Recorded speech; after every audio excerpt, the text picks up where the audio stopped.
Okay, in terms of the stuff, as always, bad news. Some good news, but not today. Deadlines, same as all along. Exam number 1, quizzes part 2, deadline October 16th. And exam 1 covers the stuff we were talking about in the previous section, so stuff from day 1 up to here. Then the quizzes for part 2 begin with the stuff here up to the end of the section. Then exam 3, exam 4, quizzes part 4, deadline 5, December 4th. And then exam number 5, the final deadline, December 11th at noon. For the paper, which you would draft, deadline for that is November 16th, plus 5 credit, November 18th, 4 credit, November 25th, and half credit, December 4th. And once again, a jury duty week from today, September 28th. I'll put up a video for that class, and depending on whether I get picked or not, either way, I'll let you know whether we have normal class on Wednesday or whether there'll be video class. Okay, before pressing on to the exciting adventures of part 2, ethical theory, anything about part 1 or stuff to be or stuff that has been that needs more stuff? Okay, so now we press on to part 2. Now, as I mentioned, we are talking about applying moral principles and applying moral theories. That people have been cranking out moral theories for thousands of years. And in terms of kind of the point of this section, a couple points. One is in regards to the the paper. One thing you can do is, depending on what topic you pick and how you choose to approach it, you may decide to use applying a moral principle or applying a moral theory. In which case, this stuff we'll cover in part 2. Some of the more popular common moral theories could be useful. The other reason is, of course, to know stuff about moral theories that people have created over the centuries. And thirdly, as hopefully we'll see, these moral theories, even though they're theories in philosophy, can be useful for making moral decisions in real life. Now, getting into kind of the theory of the theory, a moral theory, or ethical theory, depending on what you want to call it, is an attempt to systematically lay out the foundations and definitions of moral terms, concepts, and principles, and to defend those, to argue in support of that particular view.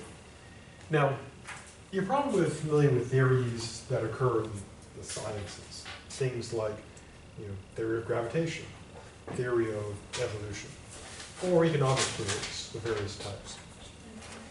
Now, one important difference between theories and science and stuff and moral theories is this. Theories in the sciences are designed to explain and describe things, to say, for example, what is evolution, how does it work? Or what is gravity, how does it work?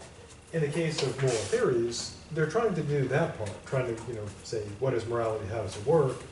But unlike scientific theories, they also have a prescriptive element, which is to say, not only do they tell us what is, they're supposed to tell us what we should do or not do, the case may be. So, for example, the theory of evolution lays out how evolution works, but doesn't tell us what to do. We don't go from, here's evolution, therefore we should do this kind of stuff. But in the case of moral theory, explicitly they tell us, this is what we should or should not do. Now, how do we tell when we've got a good moral theory? Well, there's a lot of stuff we want to avoid. We obviously want to avoid things like it being unclear, incoherent, ambiguous, vague, being circular, begging questions, etc. So, all kind of the usual problems we want to avoid. In terms of what we want it to have, we want it to be clear, consistent. We want it to provide plausible solutions to moral problems, and of course we'd want it to have arguments backing it up. And going back to our appeal to intuitions, we'd want a moral theory to either match our intuitions, so we say, yeah, this seems right, or if it goes against our intuitions, to be able to provide arguments as to why we should pick the theory over our intuitions. Now, a potentially interesting, or perhaps boring question is, how do moral theories relate to, as I say, the real people in the real world? Because in general, everything outside of academics is supposed to be seen as real, and everything academics is unreal. Not cool like Unreal Tournament or Unreal Engine, but just not real. Now, in general, do most real people go around making decisions based on their knowledge of moral theories? And the answer is probably the same answer to the question, how often do people go around solving life's problems with their understanding of theories of gravitation or theories of chemistry? And the answer is probably not that often. So a good question might be, so why should we care about these theories? Well, a couple of reasons is in terms of how it relates to real people.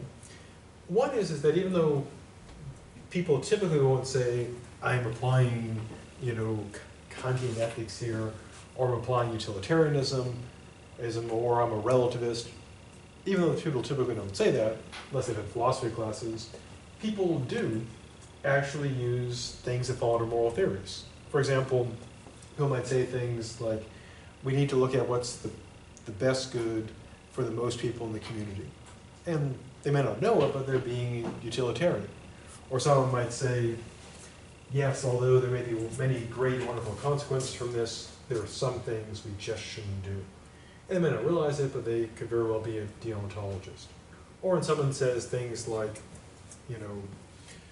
virtue is its own reward, they may not know virtue theory, but they're kind of a virtue theorist. And so there can be, use to this. Which leads us to our next point. So, what use of moral theories? Well, one use, obviously enough, as I mentioned previously, when you're doing your case paper, since people have been cranking out moral theories for thousands of years, you might find it useful, rather than reinventing the wheel or the automobile, metaphorically speaking, it can be useful to make a moral argument by going back to these theories. And people do this all the time, because people did a lot of work, so why not make use of that stuff? So, like, for example, the appeal to consequences, instead of trying to re-argue why utilitarianism should be accepted as a moral theory, you can make use of Mill's arguments, because he's done the heavy lifting. Or, for example, when, if you want to argue from a religious injunction against adultery to it being immoral, you can avail yourself of an established theory, namely divine command theory. Another use, of course, is, as I mentioned before, it's useful to know this stuff, to know about theories and have an understanding of what people have thought historically, concurrently, etc. And of course, they're useful for engaging in moral reasoning. Just like if you want to do chemistry, having theories of chemistry is useful. If you want to engage in physics, having theories of physics useful as well. So if you want to engage in ethics, it's useful to know a bit about ethical theory. We're dealing with all that good and evil and all that stuff. Before pressing on, anything about this exciting slide that needs more stuff?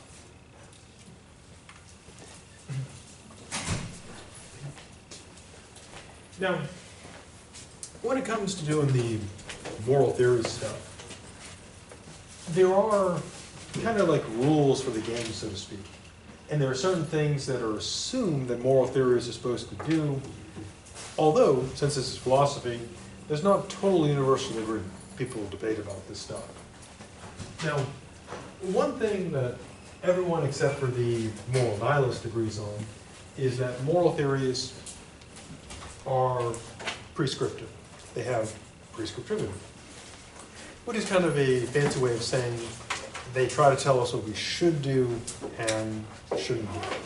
And as I mentioned before, this is one thing that separates your moral theories from many other theories. Again, the theory of evolution doesn't tell us what we should do or shouldn't do. If we accept that we evolve from other creatures, it doesn't tell us what we should do about the, deal with Iran. It doesn't tell us what we should have for lunch. It doesn't tell us who we should marry. Well, I guess we should select for optimal reproductive fitness. I guess it helps us there. But in general, in telling us what to do, not so much. But moral theories are supposed to have prescriptivity. And again, everyone except for the moral nihilist pretty much buys that. The second thing is, moral theories are supposed to have universalizability. In other words, they're supposed to apply, everywhere and to everyone. Now, of course, there's some disagreement about that. For example, the relativists would argue, although there's a universal moral theory of relativism, they believe that morality, of course, would vary from culture to culture. But the general view, again, most moral theorists is that there would be one correct moral theory, at least in theory, and it would apply everywhere. But not everyone buys that, but most do. Thirdly, most moral theorists, but not all, believe that morality has overridingness, that morality trumps, not Donald Trump's, but trumps other stuff like law, etc. What does that mean? Well, the basic idea is that moral principles, again, are like trump cards, that morality sort of can be used to criticize the law. So if a law is immoral, morality would override that. Now, as we saw, there are moral views like legalism, for example, or divine community theory that claim the opposite, that religion overrides or defines morality, and for the legalist, it's law that defines morality. And of course, people could argue that something could be immoral, but law matters more than morality. So this assumption is common, but not universal. Now, a fourth one, which may seem a little unusual, but we'll see the reason for it a bit later on, is the claim that morality needs to be public. You can't have secret moralities. And here's why. One reason you could say is analogous to the law. The point of the law is so people know, legally they should be doing what they should be avoiding that's illegal. And so, in a way, secret laws tend to defeat the purpose of laws. Laws are supposed to be promulgated and known, so aha, this is illegal, this is legal. Now, of course, you might have societies which do have secret laws, perhaps so they can, punish people, secretly. But in general, morality is supposed to be much like law, a public thing. So you may be wondering, well, that's okay, but why the focus on it? Well, here's why. When you look at our theory, ethical egoism, that's the view that what you should do morally is what's in your own self-interest. One thing we'll see is that if you are an ethical egoist, you should probably not tell people. You should keep your morality a secret and adopt like a public morality. I mean, to use the obvious analogy, if someone is selfish, is it smart of them to go around telling people they're selfish? No, I mean, if someone's on like Match.com, you don't want to put down, I am totally selfish, because people generally don't like that type of thing. And so the ethical egoist, of course, wants to have a secret morality, because you don't want to tell people, my only concern is my own self-interest, because other people probably not going to think that's too awesome. And so with people who don't like the ethical egoist put forth the view that morality can't be secret. Now, interestingly enough, or boringly enough, if I was an ethical egoist, I would put forth the requirement that morality needs to be public, because that way I could be doubly secret in my secret ethical egoism. Final thing, practicality. Even though philosophy often has a reputation of being impractical, of clouds and castles on clouds, ivory towers, all that stuff, there is a requirement that moral theories have practicality. What does that mean? Well, kind of the basic idea is they have to provide workable solutions, and also part of it is that the theory has to be such that kind of the typical person can at least meet the minimum requirements of being not evil. Now, of course, you can have like higher and higher standards like that lead moral sainthood, etc. The basic idea is the moral theory can't impose things that are too burdensome. Again, the analogy to the law is pretty clear here. As a general test for a law, a good sensible test is, will this law unduly, unfairly burden people? Will it require too much? So, for example, laws that require, don't kill people, that's probably not expecting too much. If a law required that you leap in front of other people to take bullets for them so they're not hurt, that probably require way too much. Same with morality. the moral theory, sort of like a assumption, is they need to have this practicality. They have to have like an entry-level morality, so to speak, that normal people can follow. Again, that doesn't mean that you can't have like higher levels of moral awesomeness. Just like with in society, people can be heroic and go beyond the law.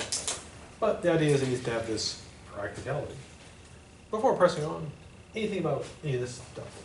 It needs any more stuff? Okay.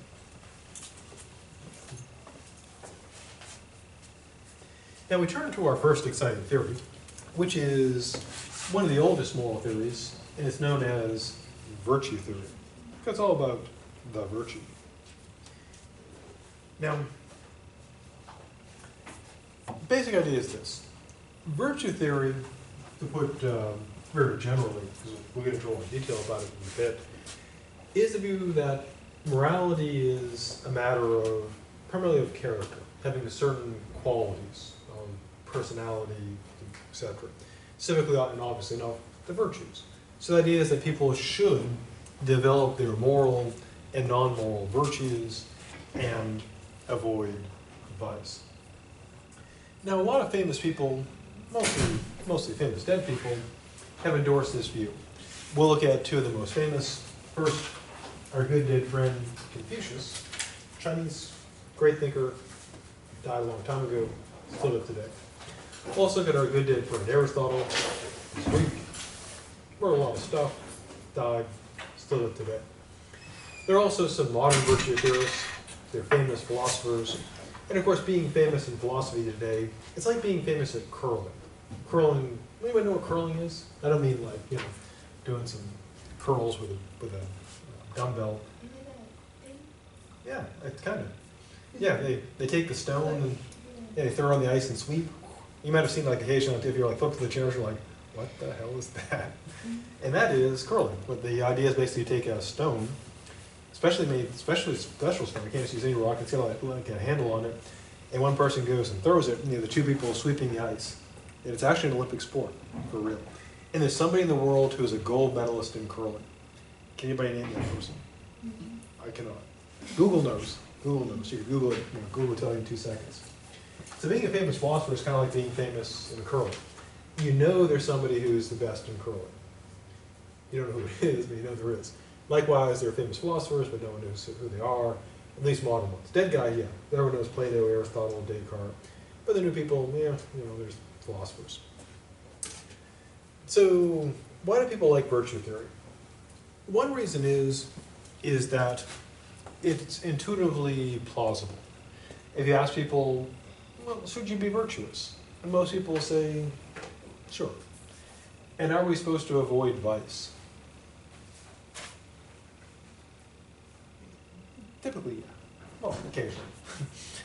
And so intuitively, it's very appealing. Virtue good, vice bad.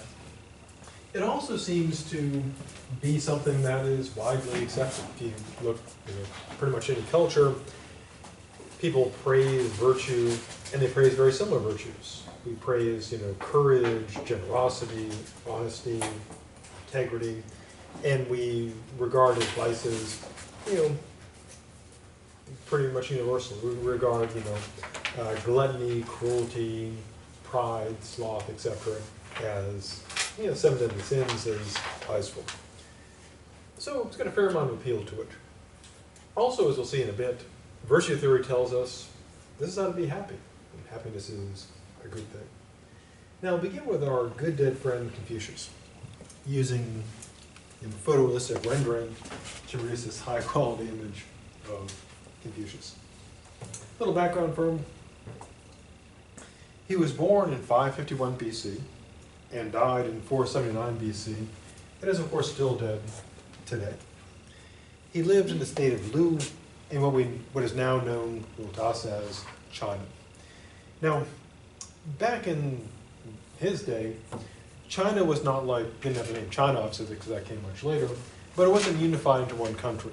It was divided up into small nations, very much like Europe is still today. But if you look back in the past in Europe, it was divided up even in smaller sections. So he's in what we now call China, in the state of Lu, and there's other many small states, making up that area. It's believed, but we're not sure, that he came from a family of nobility, but we're pretty sure he was impoverished. The family was not, well off. He was most likely self-educated and had about 3,000 students, which if you go back, way back then, considering the population of the world back then, that's pretty good size, even today, pretty good size. And had about 72 close followers. Now, he lived during a time of violence and chaos, which is easily known as true because all times are times of violence and chaos. That's something you can always say it's always going to be true. Now, in addition to his philosophy stuff, he's also had claim to fame as an editor and preserver of many of the classic works of Chinese literature. So he's pretty well known for that work. So what's his mission objective and what did he try to achieve? Well, living in a time of chaos and violence, which is like all times, people who are sensible don't really like chaos. They don't like violence. Sensible people prefer non-chaos and non-violence. So he's trying to solve an ancient problem. How do you put an end to chaos and bring about stability? How do you end violence and bring about peace? What is, of course, something we need today. Right now, as always, there are wars, being waged in various parts of the world. As we speak, there are people fleeing from Syria, from Iraq, and other parts of the world, escaping war, oppression, economic collapse. And so we too live in chaotic and violent times, because all times are full of chaos, violence, and fire. And he's trying to solve that problem. How do we fix that? And so people often want to say, like, well, why are these philosophers still relevant today? Well, same problems. We're still working on the problem of violence, chaos, and instability. Now his solution was this. He believed that the way you solve the problems of the present would be to look back at a golden age, a better time, a before time.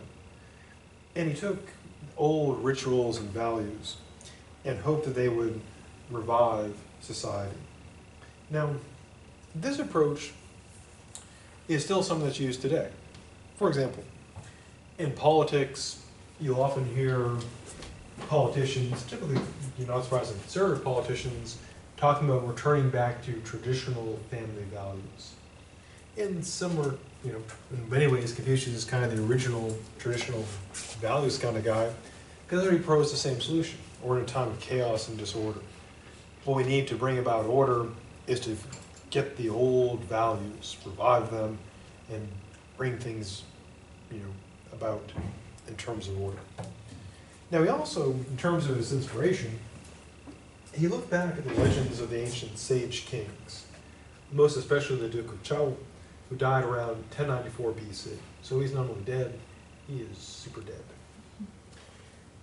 Now, according to the legends of the sage kings, they ruled with virtue and intelligence rather than with force and violence.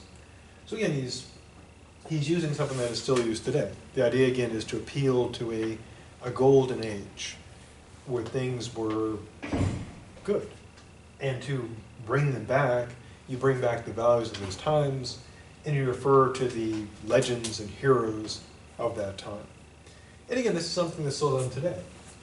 For example, if you follow current American politics, there's a tendency to refer back to Washington and Jefferson, the founders. And they're not too far back in the past. I mean, it's only a couple hundred years, which is pretty short historically speaking. But in many ways, they've taken on kind of a legendary status. Jefferson and Washington and so forth are looked at. I mean, we know they were people, just like us, but they're enough in the past that they've taken on kind of a legendary, status. Even Ronald Reagan has taken on kind of a legendary status in Kennedy. And so people refer back to these heroes and talk about, bless you, how things are bad now, so you have to go back to those past values and refer to these ancient heroes. And so what he proposed is something people still bring forth today. A question, when someone dies Mm-hmm. and they suddenly get like legendary, is that like part of philosophy? Is there a reason for that, or is it? Oh, good question. Why do people become, why do some people become legends and some people just get totally forgotten? Excellent question. I mean, the answer we want to have is that they do something so important, so profound and so great, that to honor them, we remember them, and we speak of them because of their great accomplishments. That's the ideal thing. A less ideal answer, but probably an honest one, could be what the person said or did just catches the attention of people, and we keep talking about it, and sometimes some luck in many respects. I mean, typically you have to do something impressive, but often it's a matter of luck. They become, because there's thousands of other philosophers who, I mean, I know about a lot of them because, I've read their stuff, but they're not as famous. That's an excellent question. How, what makes them famous? And the ideal is we would say these are the best, but in reality it's probably a lot of luck. To illustrate that, and to sort of illustrate how that success works, a person did raise that question. How do they use the example of bands? How does like a band become great and successful? And our ideal is that just like with philosophers, they do something really great, and we recognize them as being exceptional. And so this person ran a test to figure that out. He created these virtual communities, got a number of bands to participate, and they allowed people in the communities to download the music apparently for free for participating, and they would look at which things had the most downloads. And the person's conclusion was, to make a long story very short, was primarily luck. Because in each, you'd expect if it was based on purely objective capabilities and quality, the same band would be on top in every community. But it seemed to come down to luck, whichever people kind of happen to like. You could have the number one band in one community being the last one in another one. So the honest answer seems to be a lot of luck. Once you hit a level of competence, it's luck. Some politicians would say something like, keeping America American.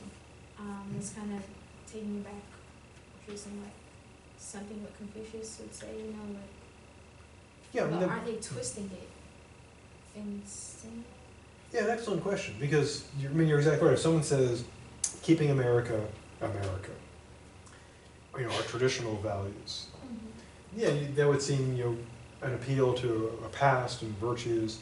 But you also make the point of, just because someone says that, are they really endorsing what would be considered virtue? What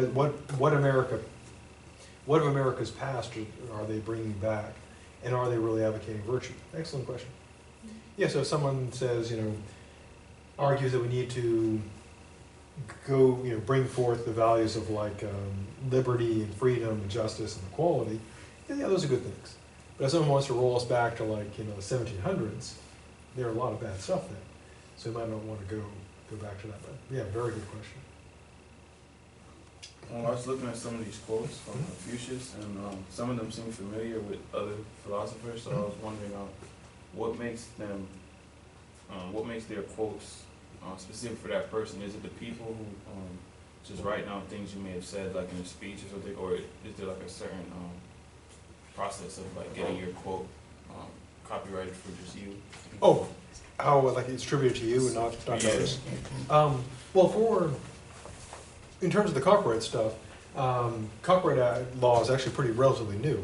Right. But if you go back to these guys, they're pre-copyrighted, so you pretty much had to rely on people attributing, the quote to them, and just agreeing to say, okay, that's personal. But historically, I mean, that's a good question, because a lot of these things will seem similar, and there's the question of, did that person really say that, and were they the first person to say that? Right. Now, if you move up to now, we do have, to address that exact question, we do have in place things like copyrights and trademarks, which are designed to sort that stuff out. For example, you can think of a trademark, this is not, its real purpose is to protect like business stuff, but you can kind of think of like a business quote, so to speak, that they put a trademark on is kind of like they're quoting. That's like, for example, Toys R Us, or the R Us with the backwards R, that's trademarked by a Toys R Us company. No one can use that. And so we handle that today by our legal system, trademarks and copyrights. And in terms of where the quotes come from, we have to kind of, historically look at where is the first source, where to come from, and do we have a reliable, sourcing which connects a particular, saying to a particular person. Yeah, especially with the ancient stuff, we don't know for sure if, with certainty, if the person really said that, and if they were the first person to say that. Because, people like to quote other people without quoting them, to use their words. But yeah, good question. Now we're pretty sure these come from Confucius. We're not absolutely certain, but seems pretty likely. But he could be saying things that other people have said as well, quoting someone previously. But no copyrights back then, so, and he's way dead, so he's not getting any money for this anymore. Okay, anything else? Now, the work we're looking at is the Analects of Confucius. Now, he didn't actually write these. He, essentially edited some other books, etc., but he didn't sit down and write this stuff out. Everyone's probably heard the jokes, Confucius say, followed by probably something horrible. And where that comes from is, in the Analects it says, Confucius said, or Confucius said, not Confucius said, but Confucius said. And the reason why it's written like that is because what his students did after his death is they basically got all the notes and stuff they took. It'd be like if someone tried to reconstruct, what I thought about stuff by gathering all the notes from, all the students and assembling them into a book. And so essentially it was the notes of his students put into a collection, so his collected sayings. And going back to your question, we have to trust that the students, recorded the stuff correctly and, put the books together in the proper manner. Now, he has the following sorts of important assumptions in his book. One big question in ethics is, and we'll see much more of this later on, is whether people are basically good, basically bad, neutral, or mixed. And depending on who you ask, you'll get different answers. Confucius believed, as far as we can tell, that people were basically good. Now, we could obviously, he was living in a time of chaos and war and instability, so he knew people could be pretty bad. But his view is that we're basically good. And that, of course, gives rise to the question, if we accept we're basically good, we have to answer the question, why do people go bad? And how do we keep people, staying good? Now, his sort of solution was this. Each person should develop their goodness to achieve virtue. And this is kind of a standard, feature of virtue theory. The idea is not surprisingly, become virtuous. So how do you become virtuous? Well, Confucius, again, went back to the past rituals and customs, and he believed if you pay attention to rituals and customs, then that's a way to do it. And he also believed, and this is also common to many virtue theorists, that there's an inner nature to things. This is also seen in Taoism. If you take the intro to philosophy class that I teach, we do some stuff on Taoism, or if you've taken the world religion class, might have heard of Taoism, and the idea is there's the Tao, the way of things. And Confucius believed that each thing has an inner nature, a way it is and should be. Aristotle also has this view. Going back to, bless you, our methods, if you recall the unnatural argument, I mentioned that certain thinkers had developed the notion of nature, and to follow that is right and good, and to go against it is wrong. And I mentioned Confucius and Aristotle, and here they are talking about that. So the idea is basically, going to the quote from the old slogan from the army, to be all that you can be. Now, the virtues include things like righteousness, filial piety, and others we'll see in a bit. Now, in terms of the politics of his view, and again, his goal was to fight chaos, bring about order and peace, was the role of the rulers. Now, his view is, and this is a good question because we get an election rolling around 2016, we're going to pick our next president. And his view was that the good ruler would rule with wisdom and virtue rather than with force and violence. And this addresses a very fundamental question in human, society. How do we bring about, government, order, and stability? And one answer has been you bring about order by the sword. Thomas Hobbes' approach, order through force. Another approach is you bring it about through moral goodness, through virtue. And this oversimplifies things, but in many ways the clash of human history has been between those two forces. You can take a more recent example. You can think of like the American Civil Rights Movement, or politics in general. There are those who advocate the use of violence as a means of political change, and those who believe we should do it through, Dr. King explicitly argued for this, through moral force. And it's a good question. If you're going to bring about justice and order and peace, do you always have to use violence? Or can morality, goodness, make that happen? And Gandhi also addressed that question. His choice was to use essentially moral force. And Confucius believed in that as well.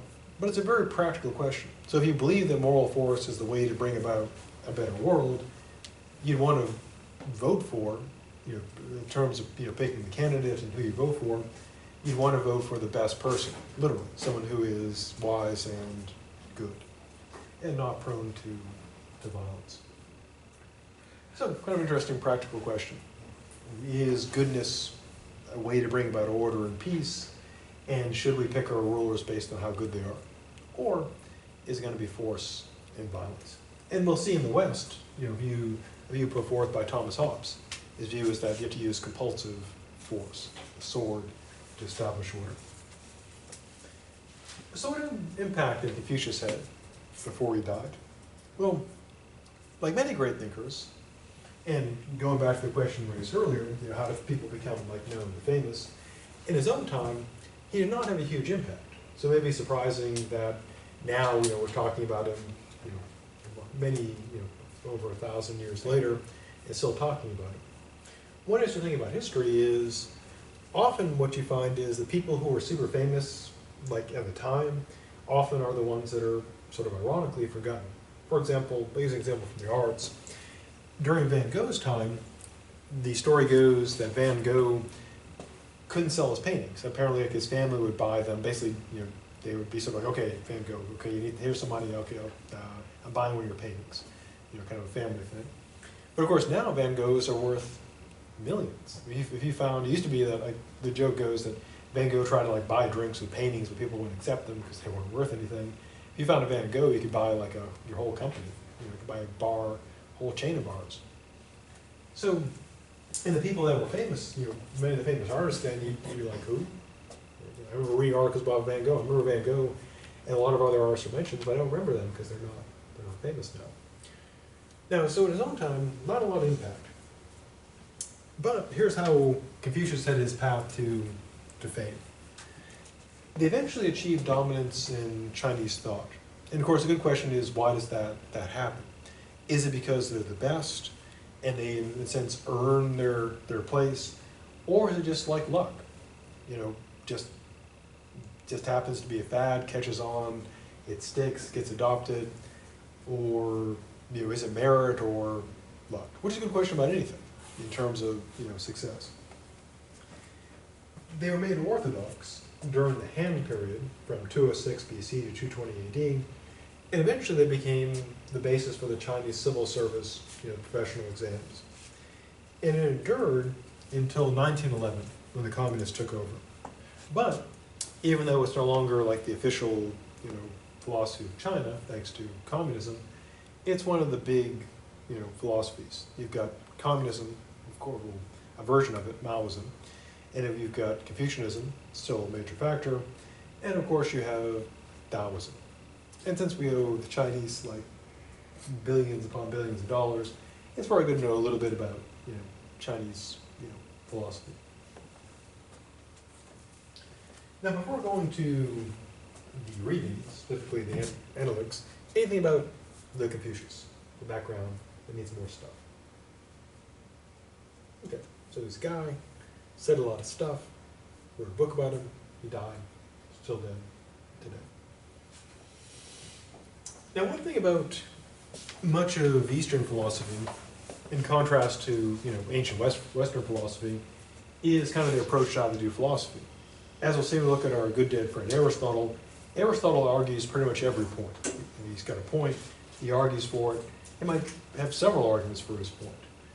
In the Analects of Confucius, there are, first I can tell, no arguments. Essentially, and in part because, again, this is students, writing down what Confucius said, but it's also kind of the approach to philosophy. So you can kind of see this as an appeal to intuition. The idea is basically you read it, and you'd say, yes, that's appealing, intuitively plausible, or no, it's not. We don't actually see arguments laid out like we'll see in our good dead friend Aristotle. Aristotle, being Greek, argues everything. So it's one of the contrasts between, say, classic Western philosophy, Greek style, which is argue, argue, argue everything, and Eastern philosophy, which tends to have less in the way of argumentation, but is often better read. Now, rather than just read all the stuff at you that he said, because you can read it yourself, what we'll do is look at some of the highlights and main points. Now, not surprisingly, one thing he puts forth is, as Eric, the great philosopher Eric Cartman would say, that one should have respect for authority. Now, by this, he doesn't mean that you should just obey just whoever, because one rather important concern is when it comes. We'll see this when we get to part 4 as well. When it comes to authority, should people just obey? Is there a duty just to obey whoever's in authority? And most folks who do moral theory typically argue, no, we don't have an obligation just to obey anybody who's in charge. Just because someone has a badge, a flag, etc., doesn't mean we have to obey them automatically. Because for Confucius, the authority has to earn that respect. But he thinks we should have proper respect towards authority. Now, in terms of his solution about how to have this respect for authority, it's kind of a two-part thing. One is, as we'll see as we go through this, the authority needs to be respectable, has to be worthy of respect. So the authorities have to be virtuous. The second part of it is, he believes, to use as a metaphor, the wise person, the good person, works on the trunk of goodness. And he takes the view that the trunk of goodness is the family. So what his claim is that the way you build a society, with respect for the people who should be in charge, is by starting at the level of the family. He says, people that respect their elder brothers and parents seldom disrespect legitimate authority. And of course, that raises a good question. We, like all societies, we have a time of chaos, and disorder, etc. And people are raising concerns about, American communities, American families, American society. And one thing that people point to for some of the problems that we have in our society is problems in the family. Broken divorce, broken households, etc. So I was worried about that. Can having, say, rebuilding, establishing families, can that help? And people oppose that, but is that plausible? Yes. Yeah. Is it doable? Maybe. Good answer. It is kind of a fundamental question. If you look at our society, we do have, some people are doing it great, a lot of people are not doing so great, and we clearly do agree we do have social problems. We have problems of justice, stability, crime, etc. And we're facing, the same problems Confucius did. And the question is, how do we fix that? And people have proposed beginning with the family. And the question is, how do we actually do that? It's easy to say, parents, should have the family, the parents should be responsible, kids should respect them. Easy to say. But the challenge is, how do you bring that about? How do you bring about, a stable family where people are well off, etc. How does that happen? And some people think it should be all on the individual. It's up to the individual to make all that happen. And some people believe that the state has a role in that it ties into bigger issues of economics, etc.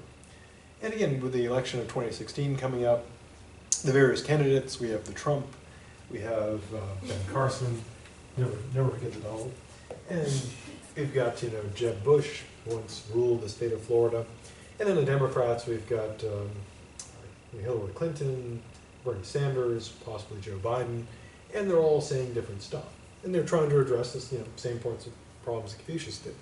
And so the thing to do is look at them and ask, okay, we got all these problems. Do they have any plan how to fix that stuff? Trump says, day 2, they'll be ready to go. They'll solve all the problems. Build a wall, problem solved.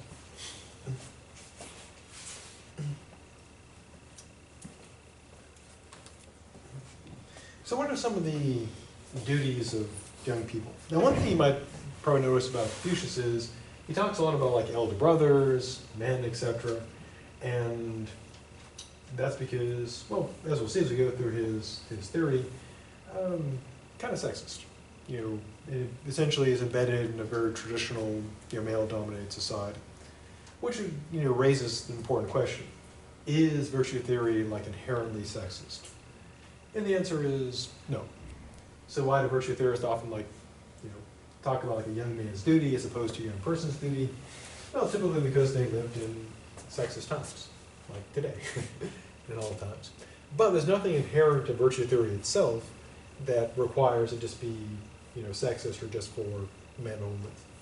In fact, virtue theory itself would be counter sexism. So finishing up, what are some of the duties for young folks? Well, to behave well to parents and elders, to be cautious in promises, but keep them, to have kindly feelings, to hang out with the good.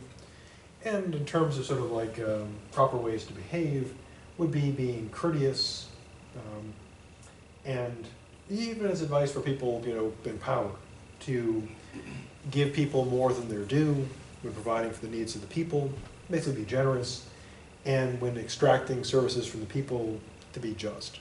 So in a way, he's sort of putting forth a notion of social justice.